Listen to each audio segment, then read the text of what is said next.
We're gonna make our creamsicle cheesecake parfait. Starting off with basically our exact same cheesecake recipe with the addition of orange gelatin, orange jello, mandarin oranges for a little bit of garnish, whipped cream, and graham cracker crumb. So the only real difference here is, if I can make sure this thing cooperates with me today, is when you put the milk in, put all your liquid in for that matter.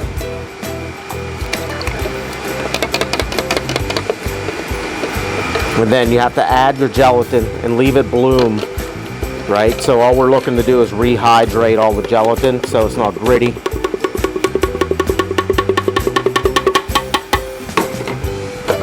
For about 5 to 10 minutes. That's just 5 would probably do, 10 if you wanted to get really technical. So we're gonna leave that sit for a few minutes and then we're gonna come back and add our dry ingredient. A few minutes later. So we left our gelatin bloom for the required 5 minutes. And now we're just gonna add, just again, like you would make our cheesecake on a regular basis. Just add dry mix. So everything else remains the same. Everything applies. Scrape the bowl, after mixing for a couple minutes. Mix it until it's, like tripled in volume.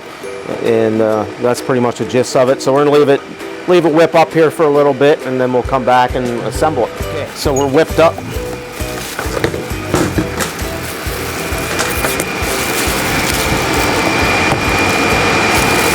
Just portion into your lovely cups.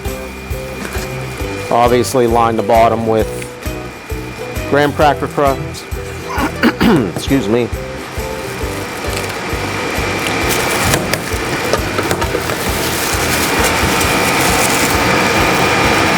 And then about 4 to 5, no, I lied, 5 to 6 pieces of mandarin orange. Kind of makes it a little more vibrant, bright, if you will. Kind of pop in your mouth when you eat it. And then just hit it with whipped cream when it's all said and done, and that is that easy. That's it.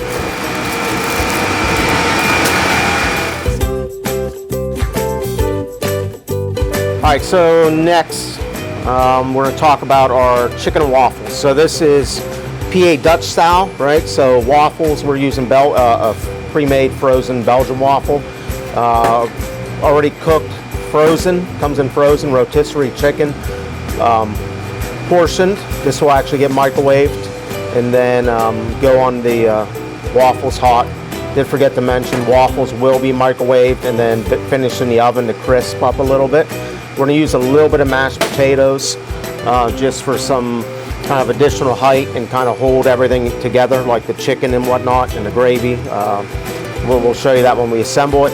And then obviously our chicken gravy that we use on a regular basis. And then 1 or 2 sides depending on what the guest orders. So our lovely assistant Pam is going to start by microwaving the waffles for 30 seconds, and then we're going to transfer them to steel and put them in the oven for 2 minutes. And then after she microwaves that, she's going to microwave the chicken to 165 degrees. For my microwave, it took about 45 seconds, so I suggest starting with 45 seconds, probing it. If it doesn't probe out of 165, return it obviously to the microwave for probably 10-second increments until you hit that time. So we're trying to err on the side of it not getting gummy and like super overcooked, being it's already cooked product. So yeah, Pam. All right, so we're done transfer our waffles to a steel. Really no right or wrong way to do it, as far as up or down. So 2 minutes in the oven. We're looking just crisp them up. They're currently like kind of warm to the touch. They're not really, completely hot. They were microwave from frozen, by the way.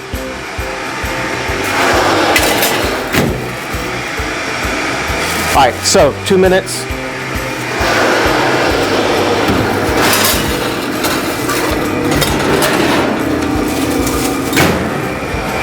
Waffles are nice and crispy, right? So we're gonna lay 1 waffle down.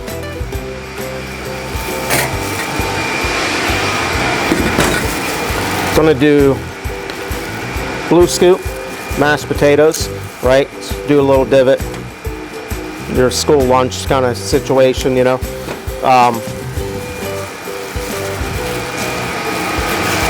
Portion chicken.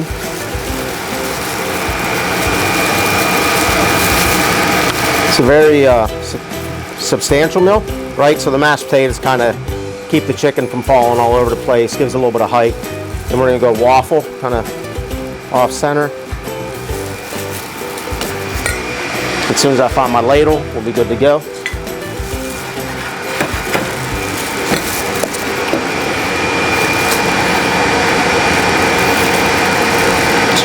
A little bit heavier than you think on the gravy, so we're looking about 4 ounces of gravy, right? That's the gist of it. Again, PA Dutch style, pretty much indigenous to, you know, the Dutch in Pennsylvania.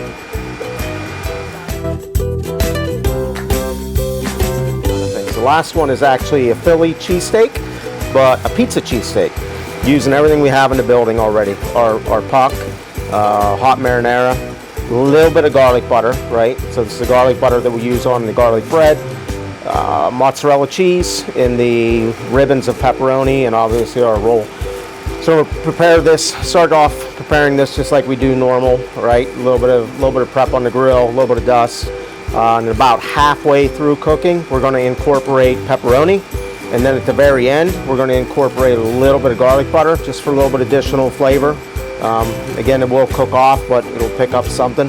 We're going to transfer it to our bun. We're going to hit it with marinara, top it with cheese, and put it in the oven for about 3 to 4 minutes. Really looking for color on the cheese and complete melt, that kind of thing. So let's rock and roll.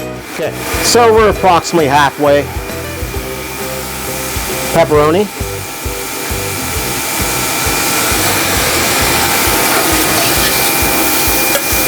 It's okay if the pepperoni gets slightly crisped up, but actually pretty nice. Our steak's cooked. Approximately 1 heaping,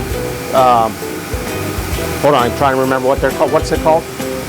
Butter scoop, that's it. 1 heaping butter scoop of garlic butter. Thank you, Pam. Thank you for saving the day, man. I appreciate it.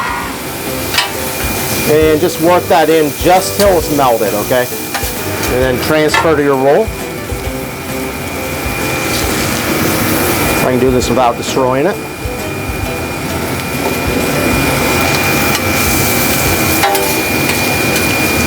But I did forget to mention, this is courtesy of Dom in Bedford, Pennsylvania. He made one of these for me for lunch one day, and it was pretty darn good. So we decided we were going to do it. It made sense. Everything's in the building. Feel like it's fairly mainstream. All those kind of good things. I lost my ladle. No, I didn't. Okay. I think that's a 2 ouncer. So about 2 ounces of marinara.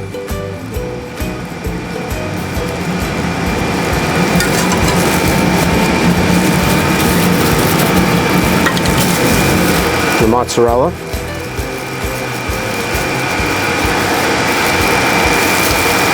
Right, a little bit of,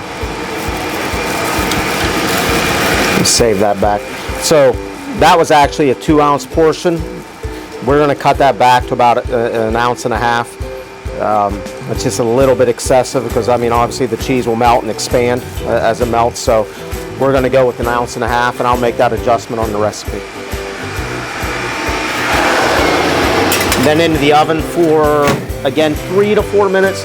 But ultimately you're looking for complete melting and toasting of the bun, proper color, you know, those kind of things. So just keep an eye on it. If it's not quite done 3 to 4 minute mark, leave it in another minute. Cheesesteak out of the oven. You can see the buns. It's actually nice and crunchy to the touch, not burnt. Cheese is completely melted, and it's hot the whole way through. So that's pretty much the gist of it. Oh, we're gonna dash it with a little bit of dried parsley if I can find any. Hold on, 1 sec, I'll be right back.